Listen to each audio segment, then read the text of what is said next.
Sorry. नमस्कार। आज 2 जनवरी 2026 के सुबह के सत्र में आप सभी का अरण्य विहार ट्रस्ट की ओर से स्वागत है। प्रारंभ करेंगे प्रातःकालीन वंदना से।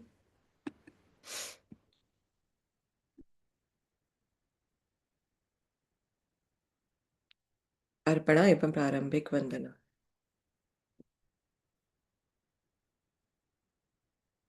योऽसो भगवा अरहन् सम्मा सम्बुद्धो स्वाक्षातो येन भगवता धम्मो सुपटिपन्नो यस्य भगवतो सावकसङ्घो तन्मयन् भगवन्तं सधम्मं ससङ्घन् इमे हि सकारे यथा रहन्नारोपिते अभिपूजयाम। वे जो है अरहंत भगवान सम्यक संबुद्ध, भगवान के द्वारा अच्छी तरह समझाया गया धम्म, धम्म के मार्ग को अच्छी तरह प्रतिपादित करने वाले भगवान के श्रावक संग, उन भगवान बुद्ध धम्म और संग की हम यथोचित सत्कार से पूजा करते हैं। साधुनो भन्ते भगवा सुचिर परिनिपतोऽपि पश्चिमा जनतानुकम्पमानसा इमे सकारे दुगतपणाकारभूते पटिगणहातु अमहाकन दीघरतन हिताय सुखाय। हमारा सौभाग्य कि भगवान को महान निर्वाण की प्राप्ति के बाद भी आगे आने वाली पीढ़ी पर अनुकंपा थी। आदर पूर्वक दी गई यह तुच्छ भेंट कृपया स्वीकार करें। हमारे दीर्घकालिक हित और सुख के लिए। अरहं सम्मा सम्बुद्धो भगवा बुद्धं भगवन्तं अभिवादेमि।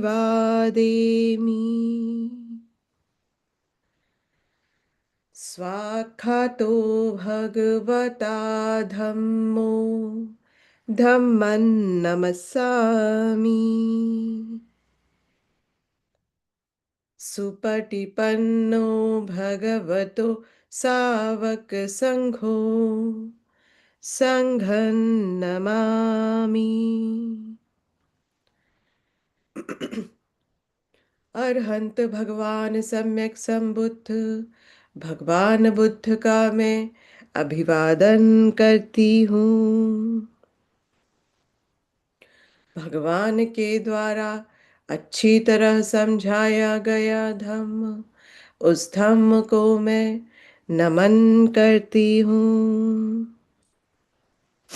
भगवान के श्रावक संग, जिन्होंने मार्ग को अच्छी तरह प्रतिपादित किया, उस संघ को मैं नमन करती हूँ। प्रारंभिक वंदना।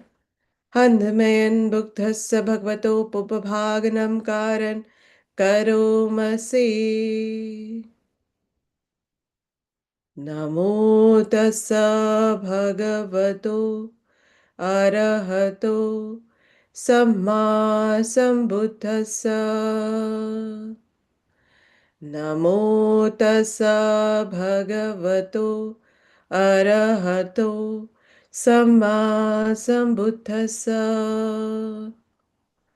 नमो तस्स भगवतो अरहतो सम्मा सम्बुद्धस्स। आए हम भगवान बुद्ध की प्रारंभिक वंदना करें। नमस्कार उन्हें जो है अरहंत भगवान सम्यक संबुद्ध। नमस्कार उन्हें जो है अरहंत भगवान सम्यक संबुद्ध। नमस्कार उन्हें जो है अरहंत भगवान सम्यक संबुद्ध। आज हम त्रिरत्न विवेचन करेंगे।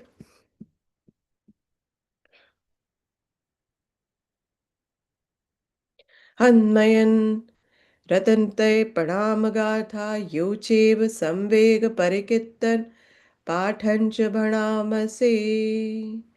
आए हम त्रिरत्न विवेचन और धर्म संवेग जगाने हेतु पाठ करें। बुद्धो सुशुद्धो करुणामहर्षो योचन्त शुद्ध भरण्याणलोचनो। वन्दामि बुद्धन अहन आदरेण तन्। भगवान बुद्ध है परिशुद्ध करुणा के महासागर, अति शुद्ध ज्ञान के चक्षु। मैं उन भगवान बुद्ध की सादर वंदना करती हूँ। धम्मोपदीपो वियतस्य सद्गुणो यो मक्पाकामत भेद भिन्न को। लोकोत्तरो यो च तदर्थ दीपनो। वन्दामि धम्मन् अहन आदरेण तन्। उन शास्ता का धम्म दीप की भांति है जो मार्ग, फल और निर्वाण में विभाजित है और जो लोकातीत है और उस ध्येय को प्रकाशित करता है। मैं उस धम्म की सादर वंदना करती हूँ। संघो सुखित्याभितिकेत संन्यतो यो दिट्ठ संतो सुगतानुबोधको। लोलपहीनो अरियो सुमेधसो। वंदामि संघन अहन आदरेण तन्। भगवान का संग जो साधना हेतु फलदायक धम्म क्षेत्र है, जिन्होंने भगवान बुद्ध के बाद बोधि प्राप्त कर शांति का साक्षात्कार किया, आकांक्षाओं को त्याग मेधावी आर्य बने, उस संघ की मैं सादर वंदना करती हूँ। इच्चैव मे कंत अभिपूजनीय कम्मन वत्थुतयन वन्दयताभिसंखतन्। पुण्यन्मया यन्मं सपुपद्वा माहोन्तु वेतस्य प्रभाव सिद्धिया। त्रिरत्न जो उच्चतम वंदना के योग्य है, उनकी इस प्रकार पूजा करने के पुण्य के प्रभाव से मेरे कोई क्लेश उत्पन्न न हो। इद तथागतो लोके उपपन्नो अरहन् सम्मा सम्बुद्धो। धम्मोच देशितो नियानिको उपसम्मिको परिनिप्पानिको संबोधगामी सुगतपवेदितो। इस श्लोक में तथागत अरहंत सम्यक संबुद्ध उत्पन्न हुए हैं और ऐसा धम्म सिखाया जो मुक्ति की ओर जाता है, परम शांति की ओर जाता है, निर्वाण की ओर जाता है, संबोधि की ओर जाता है, जिसे सुगत भगवान बुद्ध ने प्रकाशित किया। मयन्तन् धम्मं श्रुत्वा एवं जानाम जातिपि दुःखा जरापि दुःखा मरणमपि दुःखं शोक परिदेव दुःख दो मनस्य उपायासापि दुःखा। अप्येहि संपयोगो दुःखो पियेहि विपयोगो दुःखो। यम्पि इच्छन् न लभति तम्पि दुःखं संखित्तेन पंच उपादान खंदा दुखा। हम उस धम्म को सुनकर ऐसा समझे, जन्म भी दुख है, बुढ़ापा भी दुख है, मृत्यु भी दुख है, शोक, क्रंदन, शारीरिक और मानसिक पीड़ा और निराशा भी दुख है। अप्रियों का साथ दुख है, प्रियों का वियोग दुख है। इच्छाओं का प्राप्त न होना दुख है। संक्षेप में पांचों खंडों से आसक्ति दुख है। सेयथिदन रूप उपादान खंडो, वेदन उपादान खंडो, सन्नि उपादान खंडो, संखार उपादान खंडो, विज्ञान उपादान खंडो। यह है रूप खंड से आसक्ति, वेदना खंड से आसक्ति, संज्ञा खंड से आसक्ति, संस्कार खंड से आसक्ति, इंद्रियों के विज्ञान खंड से आसक्ति। ये सन परिन्याय धर्मानो सो भगवा, एवं बहुलं सावके विनीति। इनका संपूर्ण ज्ञान धारण करने के लिए भगवान ने अपने जीवन काल में बार बार श्रावकों को इसी प्रकार समझाया। एवं भागा च पनस्स भगवतो, सावकेषु अनुशासने बहुला पवत्तति। रूपन अनिच्चन, वेदना अनिच्चा, संज्ञा अनिच्चा, संखारा अनिच्चा, विज्ञानन अनिच्चन। भगवान ने कई बार श्रावकों की शिक्षा के इस भाग पर बल दिया।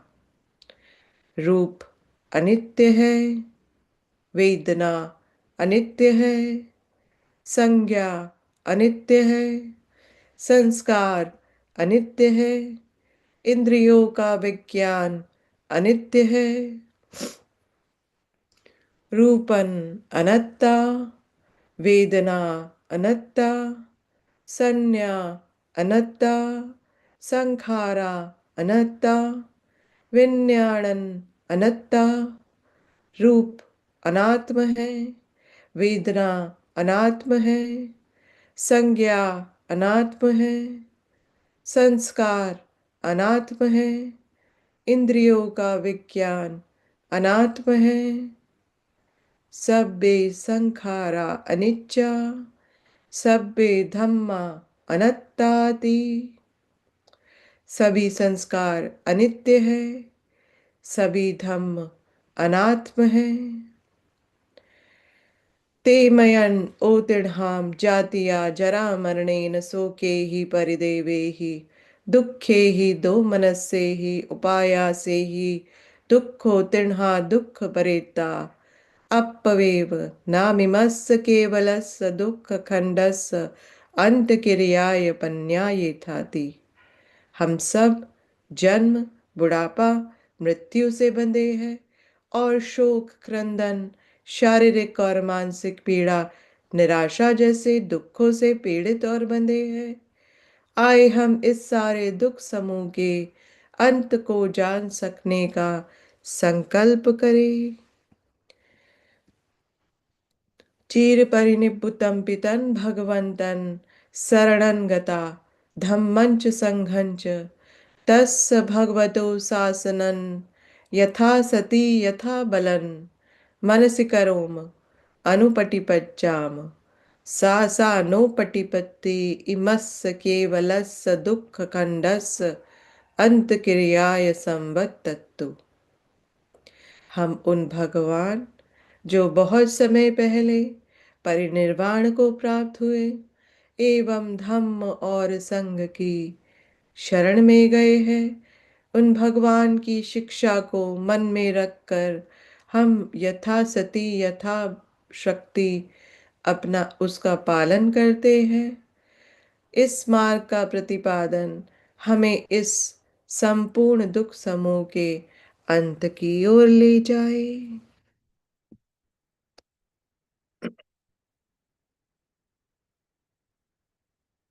इसी के साथ अब हम जो हमारा आनापानसती का सत्र चल रहा है, आज हम डिस्कोर्स नंबर 13 सुनेंगे। कुछ देर, कुछ क्षण वेट करके।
Namo tassa bhagavato arahato samma sambuddhassa.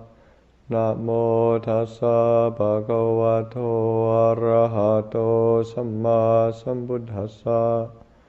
Namo tassa bhagavato arahato samma sambuddhassa. Buddhang dhammang sanghang namassami.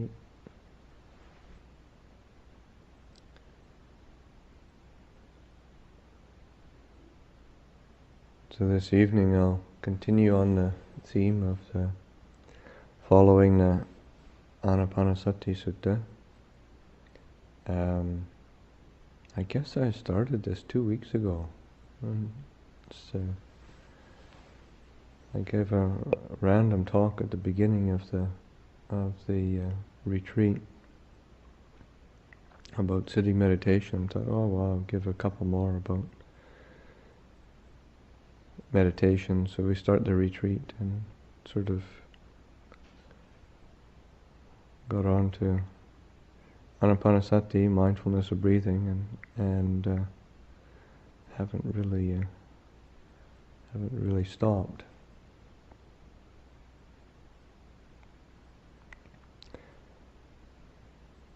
Just continuing this morning, I spoke about the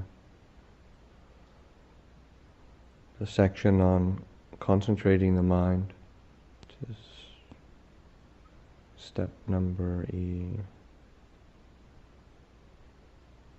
11. Step number 12 is liberating the mind, breathe in, liberating the mind, breathe out, or freeing the mind. The Pali word is vimoccayam. And the connotation is vimoccaya is a freeing, liberating, releasing the mind, dropping things away from the mind.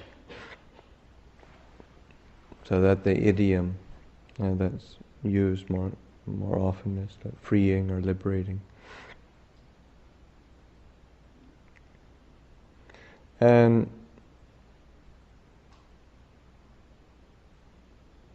there are many ways of describing the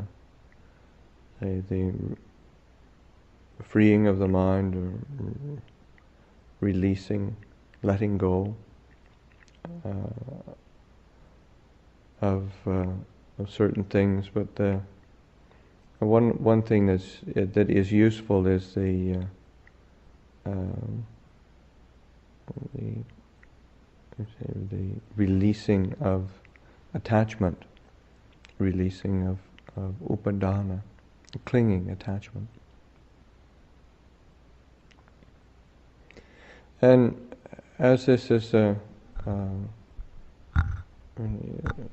tied to the breath, and as we sit in meditation, to as one breathes in, really attending to that quality of releasing. So much of the meditation is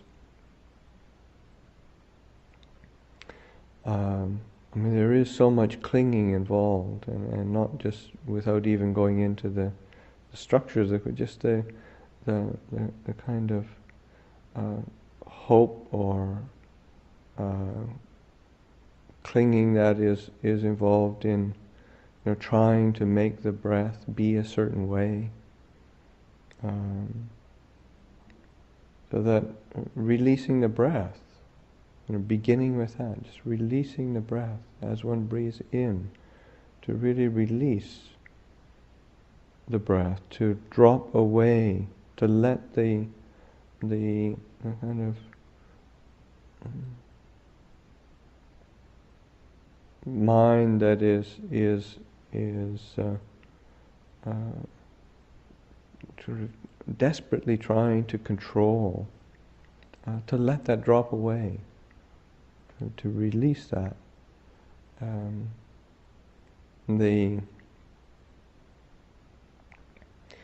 As one breathes out, to really just releasing, setting aside, putting down,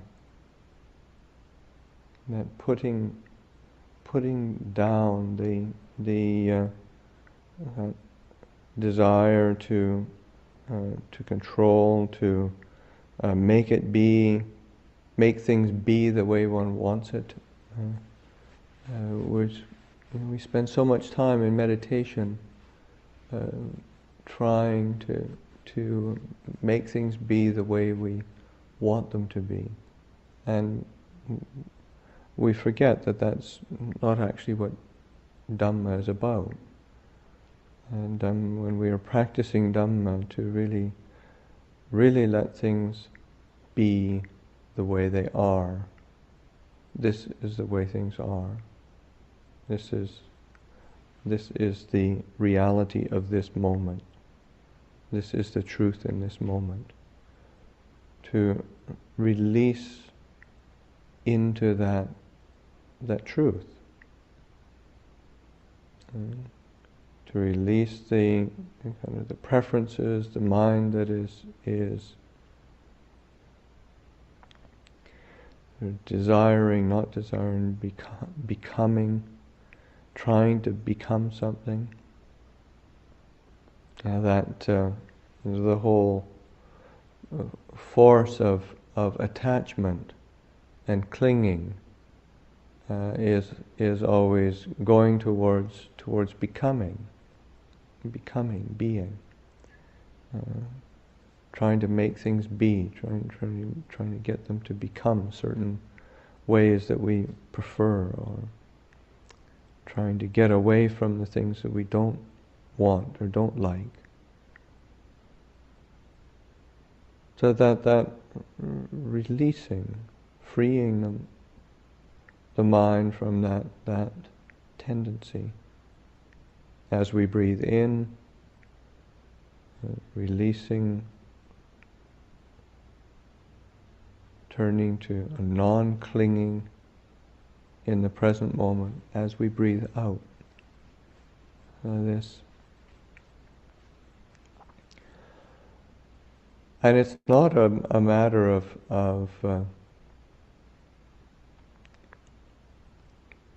the sort of practicing so that we can realize non-clinging, realize release sometime in the future, some other time, when I get this meditation down, then I'll figure out, I'll be able to experience release and non-clinging. It's applying it right now. As each breath, as we breathe in, this is the moment, this is the opportunity, this is the occasion to apply that attitude, that effort that is not conditioned by that clinging, that attachment, being able to release that. So that this mindfulness of breathing is learning how to apply these principles, not sort of waiting for the result somehow, sometime in the future, some other time other than now.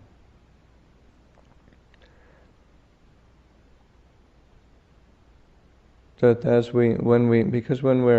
when there is this clinging attachment, inability to release, inability to free the mind, then of course we create suffering, we create problems, we create difficulties for ourselves.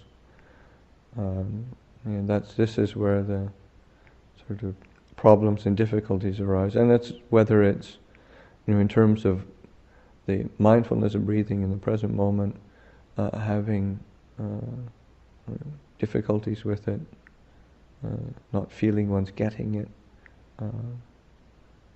or whether it's in terms of just living together as human beings, creating a life that is sort of smooth and harmonious, kind of hassle-free life. It all comes back to this point of releasing, putting down, setting aside that clinging and attachment. And it's really an action of the mind. And it's as we're sitting and practicing, meditating, really just to have that image in the mind of really releasing or letting go, putting down, dropping. One needs to. This is obviously this is a culmination of having developed effort and balancing the faculties of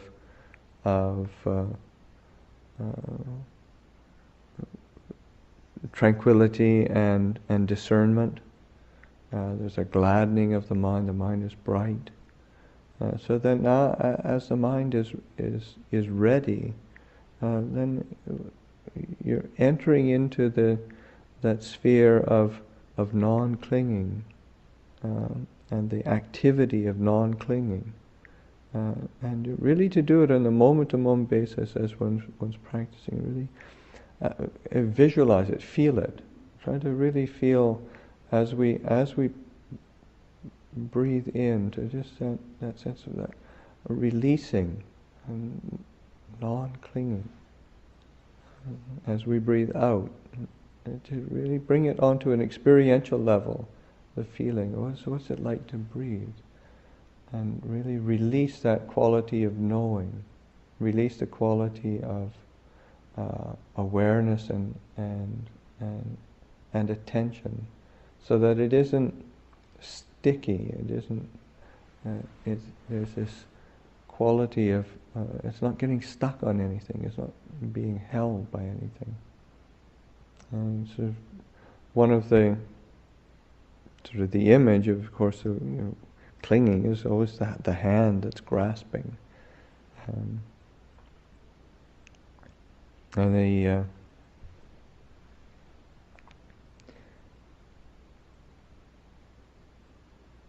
in Asia, one of the ways that you catch monkeys is by putting a coconut, and you hollow out a coconut, and then fix it to the ground really firmly, and then you put a hole in the coconut, just enough so that a monkey can put its hand through it, and then you put some food or some fruit inside, and what the monkey does is reach in, and it grabs the food, and then it can't get its hand back out again. And what will happen as soon as it does that, the hunter's just sort of back behind the bushes watching. As soon as it notices that the monkey has sort of got its hand inside the coconut, it's grabbing onto the fruit. The hunter just goes and walks over and picks up the monkey, because the monkey just it'll see the hunter coming, and it'll go, and it's just like it wants to run away. It wants to, but it can't let go. It won't let go of that fruit. There's no, it won't drop it. It won't release it, and yeah, so you end up with monkey soup. And and that's, so that's so much what we do. I mean, it isn't as if we can't let go of our attachments and desires and our various focuses for clinging. It isn't as if they are attached to us. We attach to them. We attach to them. And there's different the classical forms of focuses of grasping that the Buddha points out. The clinging to sensuality, clinging to views, clinging to precepts and practices, clinging to to self-belief. These aren't things that are inherent in the mind. They're not things that are inherent in human existence. They're things that we attach to. They're things that we cling to. They're things that we create a bond with, and we hold on to them, and we don't release them. So to be attentive to release, to making that conscious, releasing, freeing the mind from its tendency to hold on to, just like with sensuality. We're not diminished beings if we don't get what we want, get what we think is going to gratify us, satisfy us, and it doesn't even. They're just sort of the things that we look forward to so much, that we invest so much energy in trying to get. They're just sort of kind of wispy memories after a while, and there's not really. They don't even. It doesn't have the same satisfaction at all. I mean, it's like when you're hungry, and you go into the kitchen or into the house. It's in the morning, and you can smell, the smells of cooking are going on, and it's just so wow, I wonder what's for the meal today. Boy, that smells good. Wow, can't wait to the meal.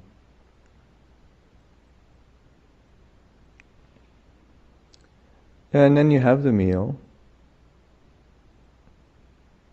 and and there's varying degrees of excitement and gratification. Uh, and then after the meal, you walk into the house, or you walk in, and you there's the smells of food, and you, oh, gee, smells awful in here. Light some incense, open the windows, get the smell out of here. the what was so alluring. It's just sort of like a wispy passing thing that isn't really.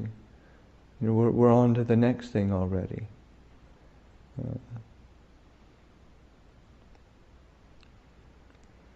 So that to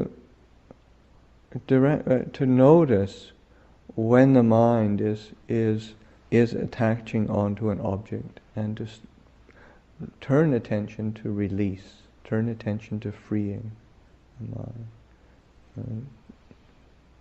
Sensuality in particular, that is to recognize its drawback, to recognize its limitation.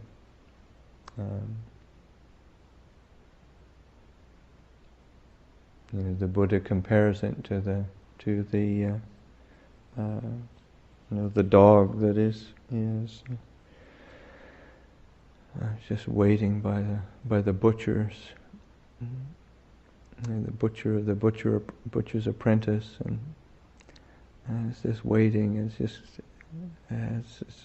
you can imagine the fantasies going on in the dog's mind, and all the butcher does is throw these bones with a little bit of blood pasted on it is all. It's nothing much there at all. The dog sort of jumps on that bone and gnaws away at it, and all it gets is tiredness and not much satisfaction at all. That's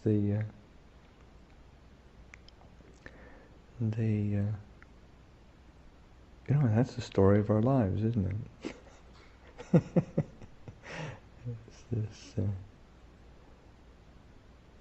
It seemed like it was going to be so good, and it never quite lives up to the advertising that the mind conjures up,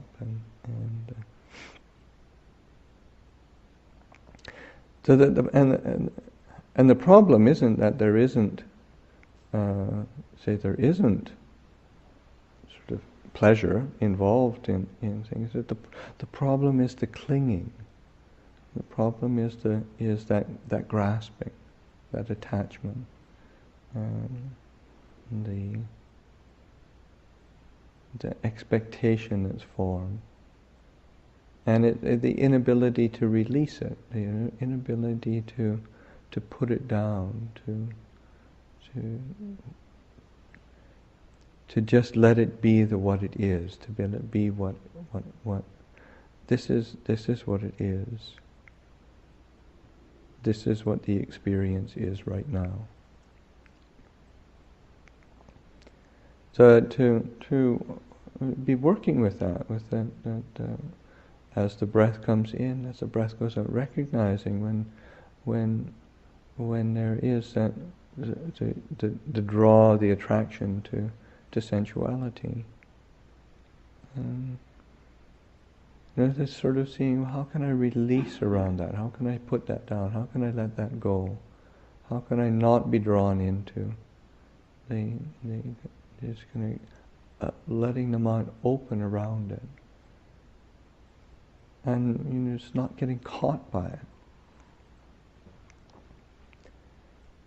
The attachment to views. attachment to views, opinions, and there's a, say, the problematic nature of views that are, by the content of the views,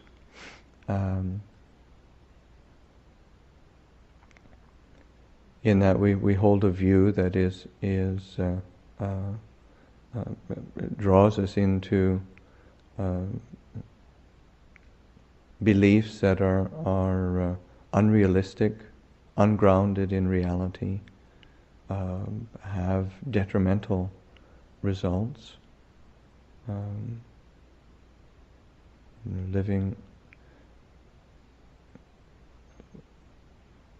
from the base, say the baseline view of, there's no, let's say the traditional formulation of wrong view. There's no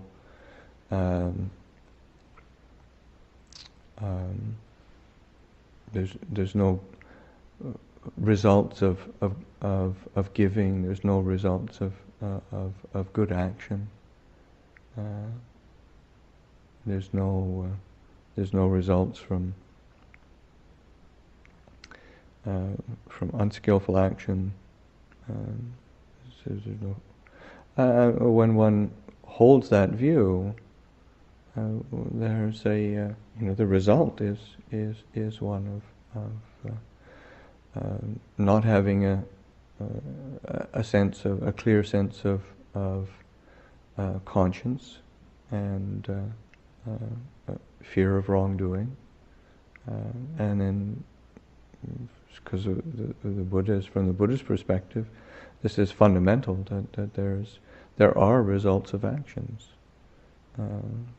Those things which are skillful and wholesome bring about wholesome results, and those things which are unskillful and unwholesome bring about unwholesome results, unpleasant results.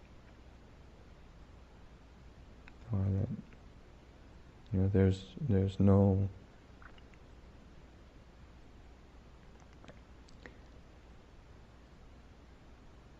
and all the rest of the formulations of right and wrong view are really around the results of actions, and because they're extrapolations or they're implied within that. Once you start recognizing that as how the world functions, then you sort of realize, well,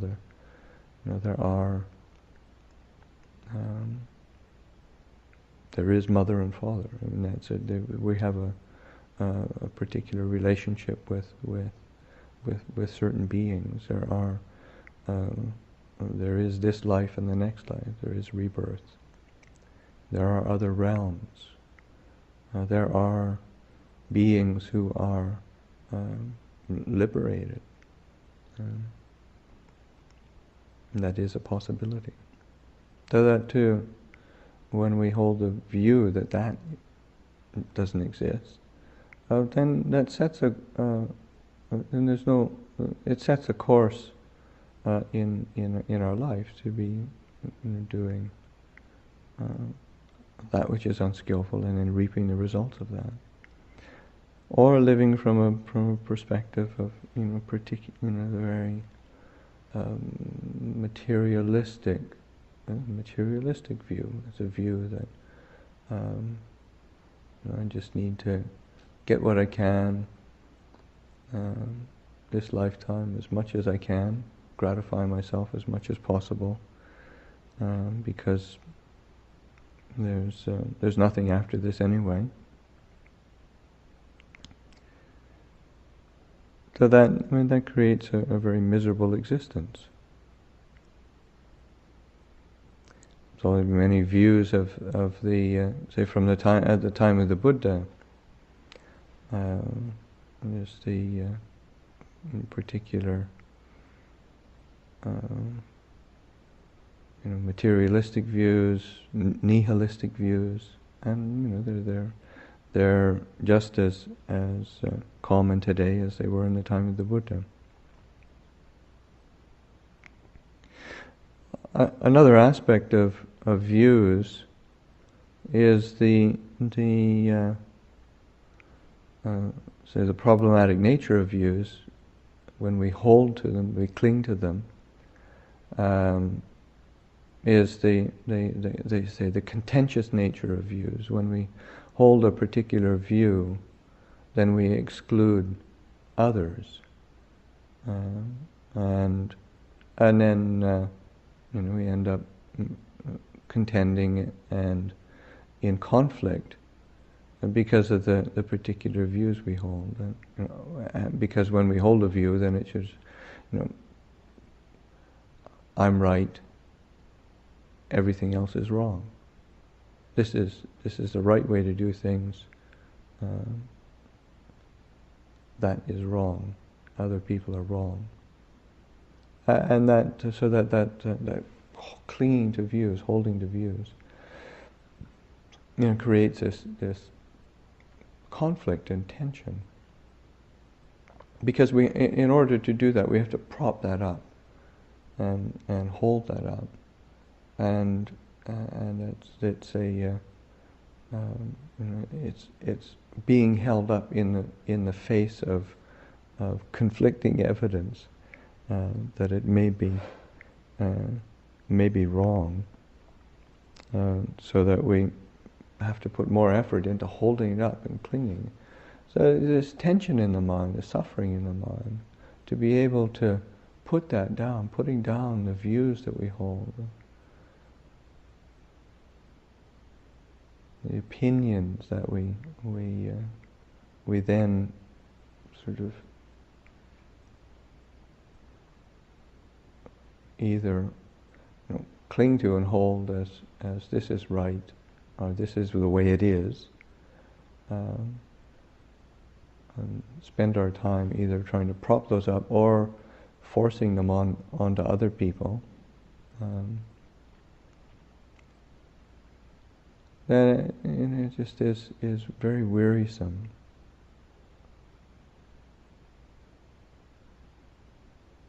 Being able to recognize within the mind when we're holding to a particular view, holding to a particular opinion.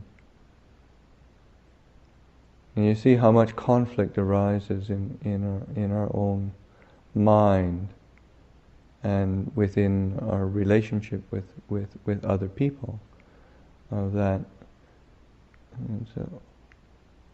holding people to and situations to particular standards of how one thinks it should be. If this were right, this is how it would be. If these people would only do things right, then I'd be happy.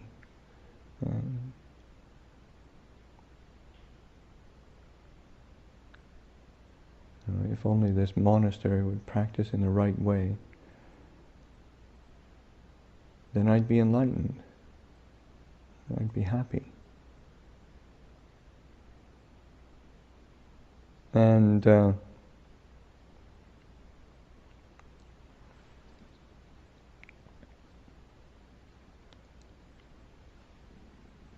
there just isn't such a place.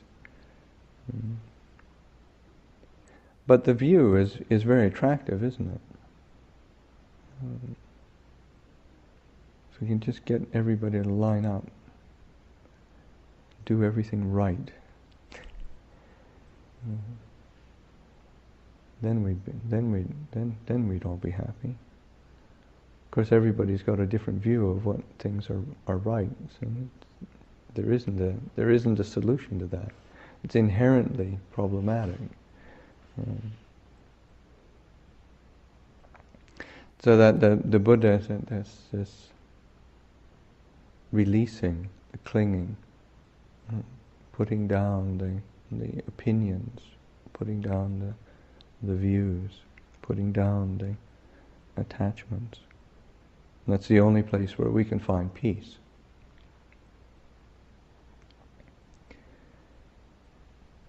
That attachment to precepts and practices, the expectation of purification through doing things in a particular way, whether it's to the extreme of as I think of the time of the Buddha, the weird and wonderful practices that they used to do, well, probably still do in India. There's one discourse where these two ascetics come to visit the Buddha, and one of them he does the dog practice and the ascetic practice of doing all his conduct is like a dog, and another one is the cow practitioner. He does everything like a cow.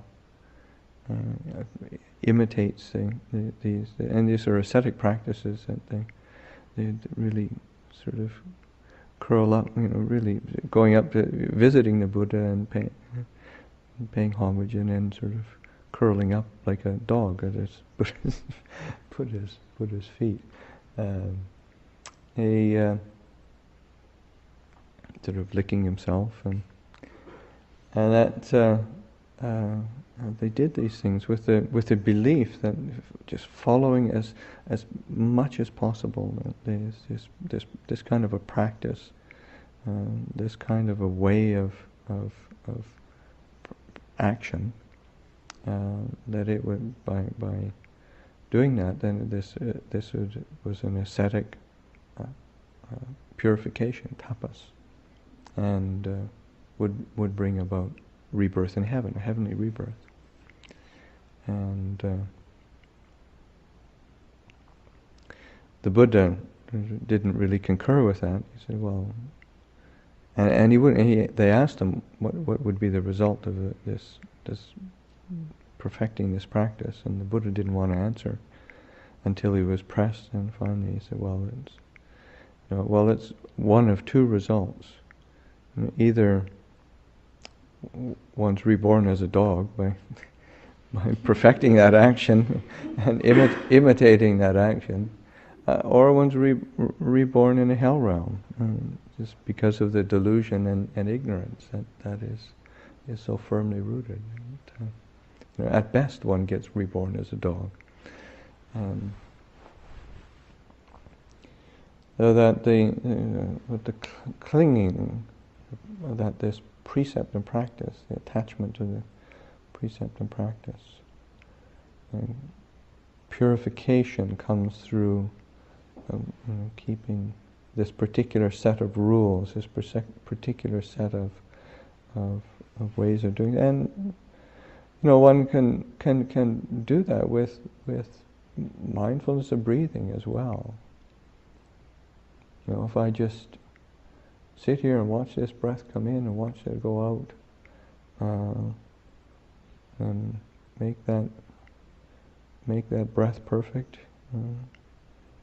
somehow it's going to make me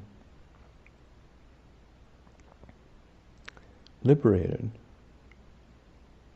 I don't know how, but somehow it's going to do it. If I just do it enough.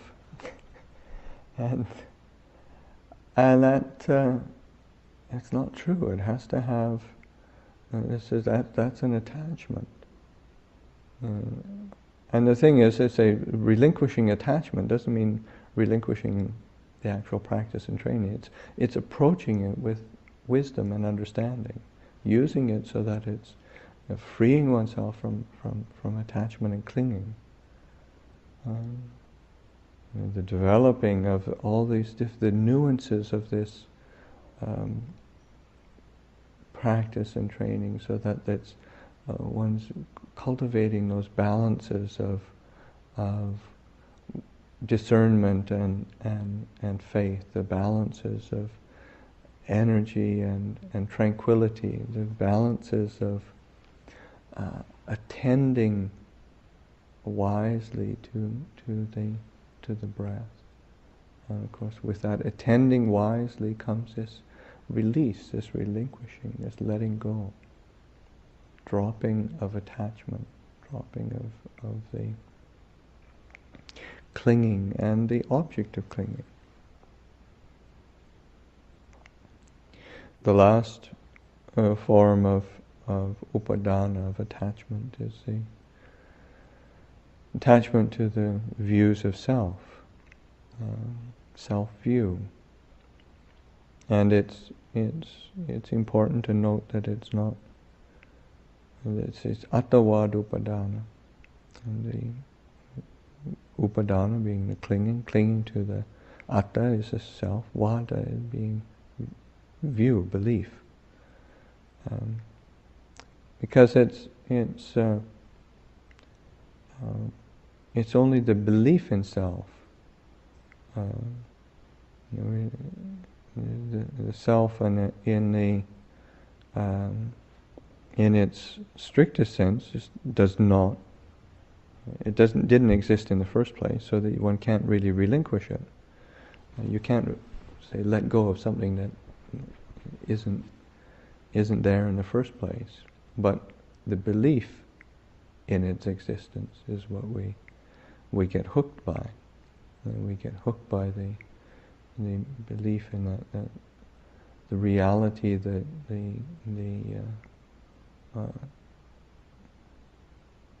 kind of tangibility that somehow there is a me. I am this. I am my body. I am my feelings. I am these perceptions, mental constructs, consciousness.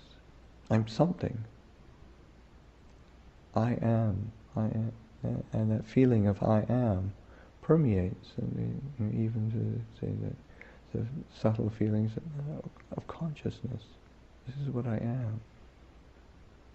And there's a certain level of fear of, well, if I'm not that, I must be nothing, which is another sort of belief, isn't it? So that what the Buddha is always pointing to so this is what is. There is the experience of the body. There is the experience of the breath. There is the feeling tone there. This is. There is perception there. There is the mental constructs which are either wholesome, unwholesome, whether wise or deluded.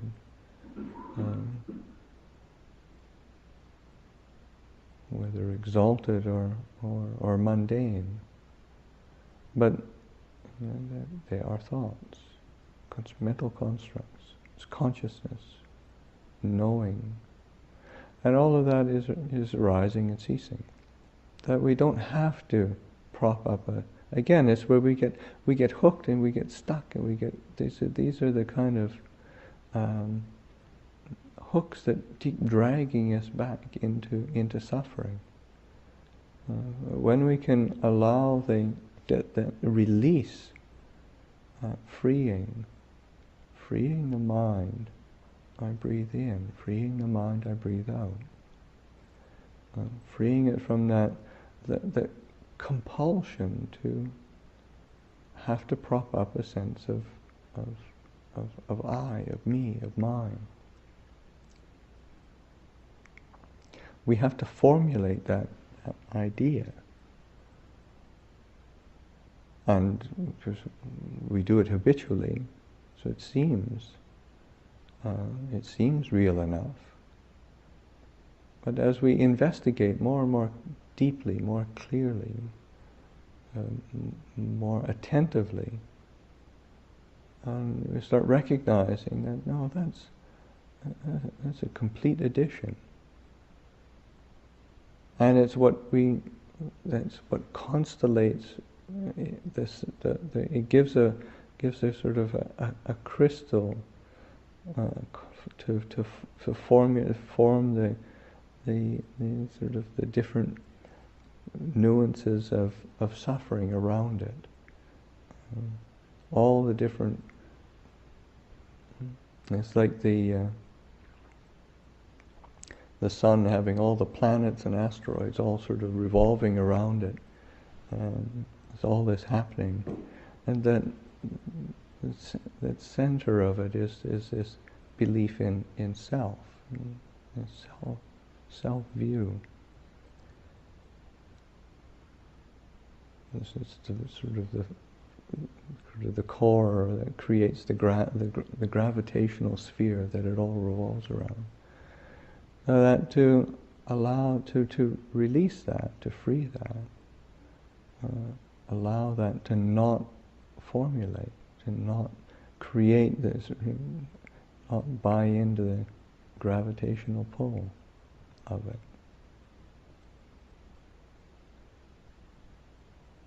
So that the sense of attending to release, attending to freeing the mind, or attending to putting down the clinging, relinquishing, rather than holding things with that sort of that fist of that, like the monkey that can't let go. This just opening, and really working with that image in the mind as we breathe in, as we breathe out. Really just opening the heart with that, opening that heart of awareness, so that it's not. And you see that it's so much more peaceful, so much more satisfying. And rather that driving to make the practice work, driving to make our desires satisfied, driving to make the sort of the world conform to my views and opinions of how I think it should be, and to make everything work according to me and my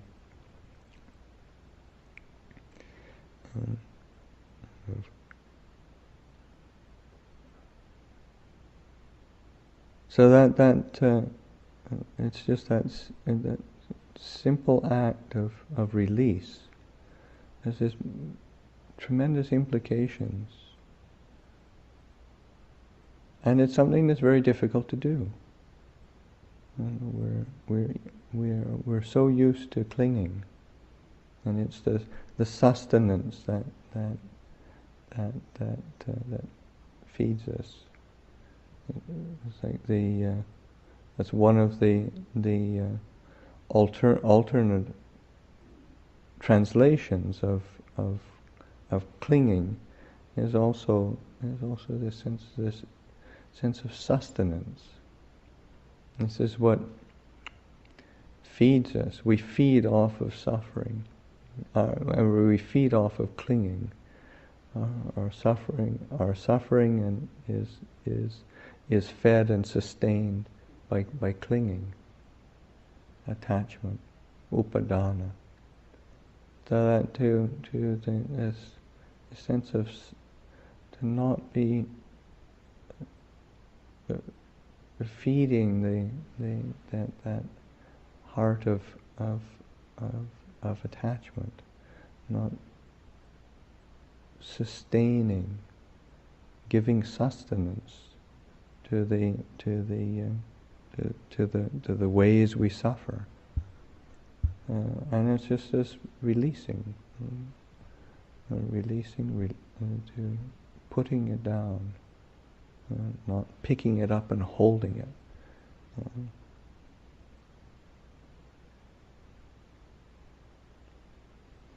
So I'll offer that for reflection this evening.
धन्यवाद सभी का एक साथ ध्यान करने के लिए।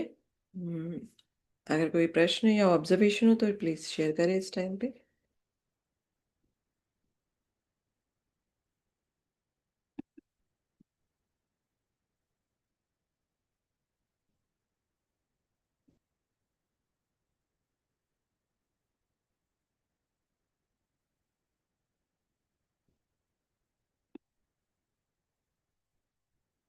परित का अभ्यास करते हैं।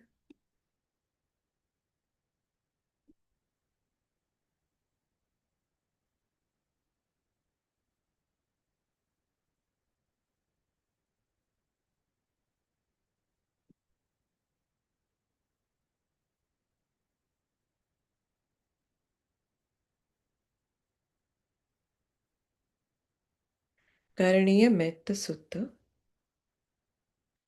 करणीयमत् करणीयम अथ कुशलेन यन्तन् सन्तन् पदन् अभिसमेच सक्कु उजूच सुहुजूच सुवचोच असुमुदु अनतिमानि सन्तुस्सकोच सुभरोच अपकिच्चोच सल्लहुकवुत्ति सन्तीन्द्रियोच निपकोच अपगब्भो कुलेषु अननुगिद्धो न च कुदन् समाचरे किञ्चि येन विन्युपरे उपवदेयुन् सुखिनो वाखेमिनो होन्तु सर्वे सत्ता भवन्तु सुखितता ये केचिपाणभूतति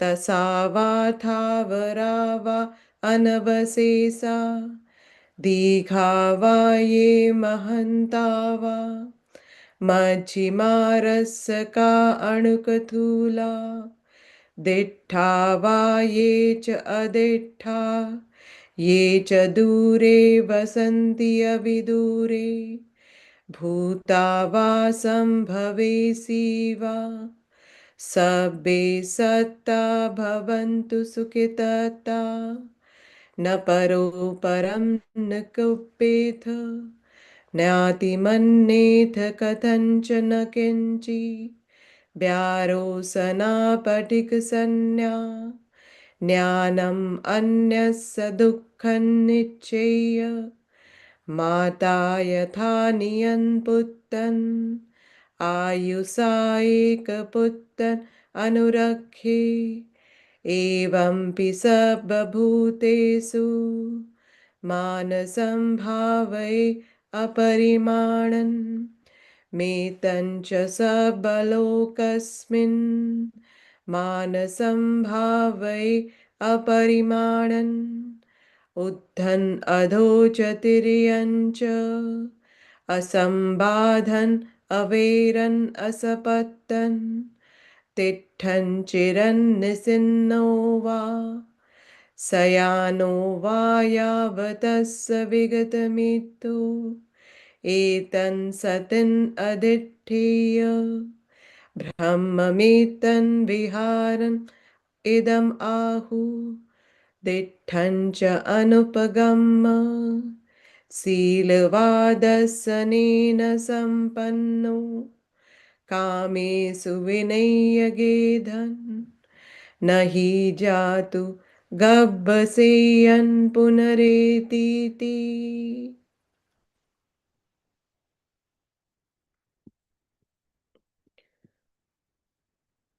ऐसा करना चाहिए उसे जो अच्छाई में कुशल है और शांति का मार्ग भली प्रकार जानता है। वह सुयोग बने, सरल बने, सुभाषी बने, मृदु स्वभाव वाला और निरअभिमानी बने। वह सदा संतुष्ट रहे, उसका पोषण सहज हो, अति व्यस्त ना हो, सादगी का जीवन हो, इंद्रिया शांत हो, दक्ष हो, विनीत हो, कुलों में आसक्त ना हो, कुछ भी ऐसा ना करे जिसे विज्ञ जन बुरा कहे। सदैव यही भाव रहे, सुखी और क्षेम युक्त, सभी प्राणी अंतर मन में सुखी हो। जो भी प्राणी या भूत है, स्थावर या जंगम, बिना किसी अपवाद के, बड़ी या महान, अथवा मध्यम या छोटी, सूक्ष्म अथवा स्थूल देहधारी, दृश्य हो या अदृश्य, दूर रहते हो या पास, उत्पन्न हो या उत्पन्न होने वाले हो, सभी प्राणी अंतर मन में सुखी हो। एक दूसरे को धोखा ना दे, ना किसी से घृणा करे, क्रोध और वह मनस्य से एक दूसरे के दुख की कामना ना करे।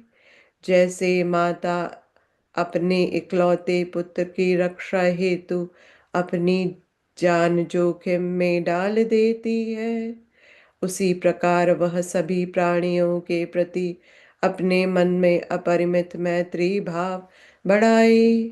सभी लोगों के प्रति अपरिमित मैत्री भावना करे, ऊपर नीचे, आड़े तिरछे, बिना किसी बाधा के, बिना वैर और शत्रुता के, चाहे खड़ा हो या चलता, बैठा या लेटा, जब तक तंद्रा विहीन है, इस स्मृति को बनाए रखे, इसे ही ब्रह्म विहार कहते हैं।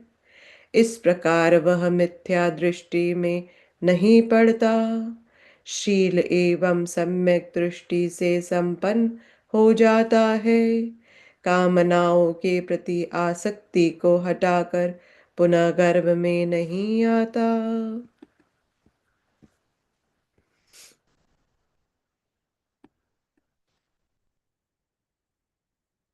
सकत्वा सकत्वा बुद्धिरतनन् ओसतन्नुत्तमन् वरन् हितं देवमनुस्सानन् बुद्ध तेजेन सोत्थिना न सन्ति उपद्वासभ्ये दुःखावुपशमेन्तु ते। सकत्वा धम्मरत्नन् ओसथन्नुत्तमन् वरन् परिलाहु उपशमनन् धम्म तेजेन सोत्थिना न सन्ति उपद्वासभ्ये भयावुपशमेन्तु ते। सकत्वा सङ्घरत्नन् ओसतन्नुत्तमन् वरन् आहुनय्यन् पाहुनय्यन् सङ्घतेजेन सोत्थिना न सन्ति उपद्वासभ्ये रोगावुपशमेन्तु ते। बुद्ध रत्न का सत्कार कर, जो कि उत्तम और श्रेष्ठ औषधि है, देवों और मनुष्यों के हित के लिए बुद्ध के तेज के प्रभाव से कल्याण हो, सारे उपद्रव दूर हो, आपके दुखों का शमन हो। धम्म रत्न का सत्कार कर, जो कि उत्तम और श्रेष्ठ औषधि है, ताप शांत करने के लिए धम्म के तेज के प्रभाव से कल्याण हो, सारे उपद्रव दूर हो, आपके भयों का शमन हो। संघ रत्न का सत्कार कर, जो कि उत्तम और श्रेष्ठ औषधि है तथा आतिथ्य और भेंट देने योग्य है, संघ के तेज के प्रभाव से कल्याण हो, सारे उपद्रव दूर हो, आपके रोगों का शमन हो।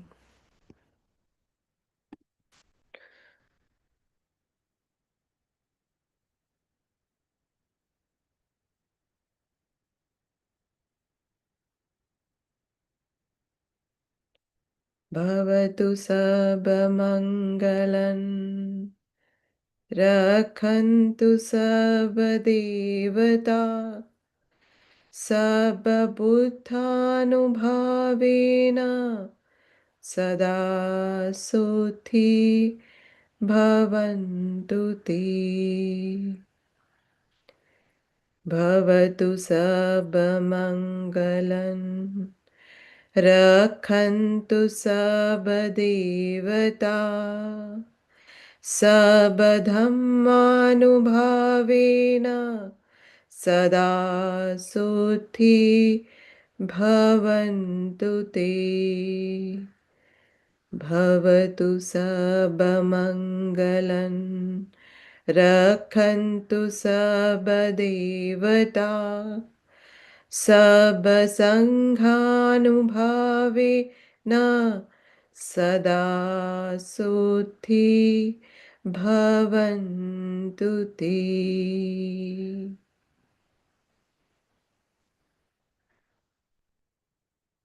अरहन् सम्मा सम्बुद्धो भगवा बुद्धं भगवन्तं अभिवादेमि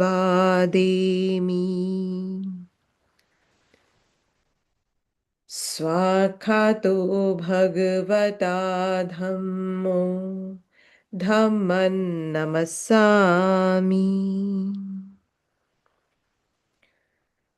सुपटिपन्नो भगवतो सावकसङ्घो सङ्घं नमामि